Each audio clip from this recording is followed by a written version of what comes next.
Malcolm Malcolmson was a student at college. Malcolm was 21 and he was in his final year. Classes had finished and Malcolm was studying hard for his examinations, but Malcolm was unable to study at home. He lived with his family and the large house was always noisy. "I can't study here at home," Malcolm told his father. "It's far too noisy. I'm going to find a quiet house in a small country town. I'll be alone there and I'll be able to work hard." His father agreed and Malcolm packed all his books and papers into a suitcase. He took a train to a small quiet town called Benchurch. Benchurch is in the country. Malcolm had never been there before. Malcolm stayed the first night in a small hotel. The next morning after breakfast he walked round the town. In the quietest part of the town Malcolm found a large old house. The garden in front of the house was very untidy and the house looked empty. There was a shop not very far from the house. Malcolm went into the shop and asked about the old house. "Does anyone live in that old house down the street?" Malcolm asked the man in the shop.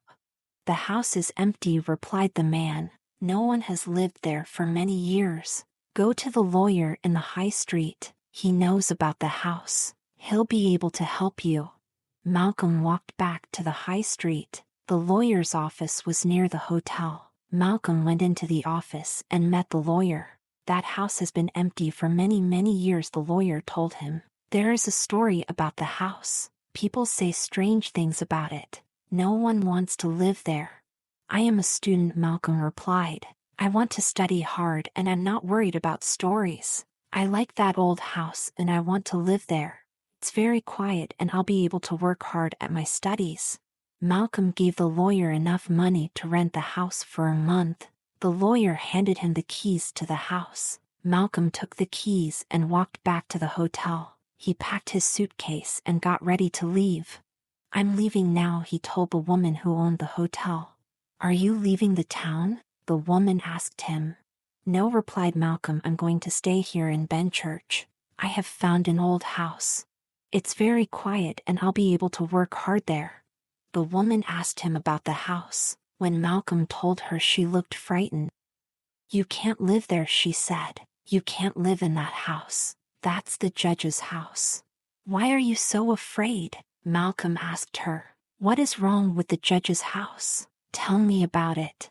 "A famous judge lived there a long time ago," the woman explained. "He was a very cruel man. He had no mercy on any criminal. He ordered the criminals to be hanged. Many people died because he showed them no mercy." The woman's face was white. She was very, very afraid, but Malcolm was busy thinking about his examinations. He did not notice the woman's fear. "Don't worry about me," he told her. "I have my work to do. I'll be very busy. I have a lot of studying to do and many books to read. I won't have any time to be afraid of stories." Malcolm said goodbye to the owner of the hotel. She looked very unhappy, but she did not say any more. Malcolm picked up his suitcase and walked from the hotel to the judge's house. Malcolm unlocked the door and went inside. The rooms were very dark. Malcolm pulled aside the dark, heavy curtains. The furniture in the rooms was old. It was all covered with sheets. The dining room was big and there was a large table in the center. Malcolm decided to live in that one room. "I'll work in this room and I'll eat and sleep here," he said to himself. "I do not need any of the other rooms." He moved the chairs in the dining room to one side. He carried a bed from a bedroom and put it beside a wall. He lit a fire and put his books on the big table. He started studying and worked until the evening.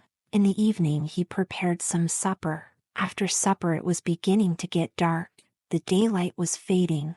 Malcolm lit a lamp and put some more wood on the fire. Then he sat down again at the table and continued studying. He worked until 11 o'clock. Then he stopped and made a pot of tea. He put some more wood on the fire. Outside the light of the lamp and the light of the fire, the room was very dark. There were dark shadows on the walls and behind the chairs. But Malcolm was happy. He was working hard. "I can work really hard here," he said to himself. "I'll do well in the examinations." There was an old wooden chair beside the fire. The chair had a high back and it looked comfortable.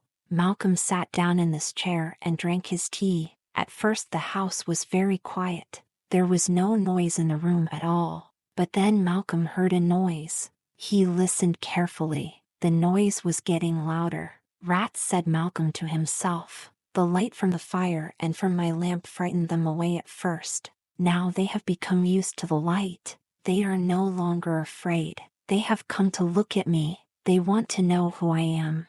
The rats were everywhere. They were running across the floor and over the furniture. Malcolm heard them running under the wooden floor beneath his feet. They ran in and out of holes in the walls. They squeaked and they scratched. Malcolm was not afraid. Rats did not frighten him. He finished drinking his tea. Then he got up and picked up the lamp.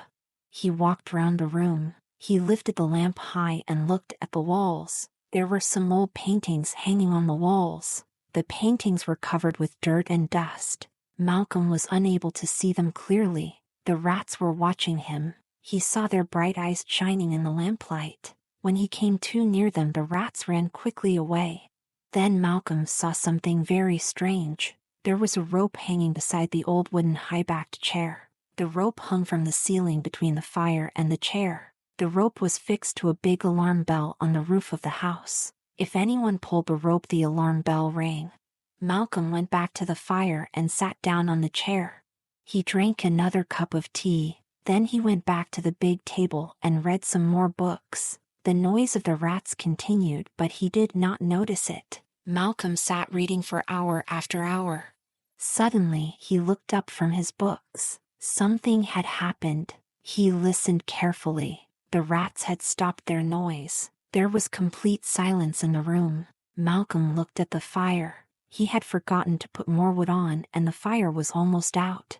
Then Malcolm felt a sudden cold shiver running through his body. Malcolm looked at the high-backed chair by the fire. Something was sitting on the chair. It was an enormous rat. Malcolm had never seen such a large rat in his life. It was looking at Malcolm and it did not move. Malcolm picked up a book from the table. He raised his arm and threw the book at the rat, but the rat did not move. It opened its mouth and showed its big sharp teeth. Its gleaming red eyes looked cruel in the lamplight. Malcolm stood up quickly. As soon as he stood up, the rat moved. It jumped from the chair to the rope of the alarm bell. It ran up the rope and disappeared into the darkness. Immediately the other rats came back again.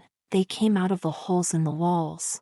The room was once more filled with the noise of their squeaking and scratching. Malcolm looked at his watch. It was nearly morning. He lay down on the bed and fell asleep. When he woke up again, the sun was shining through the windows. Thank you for watching this video. Don't forget to subscribe to this channel and give it a like.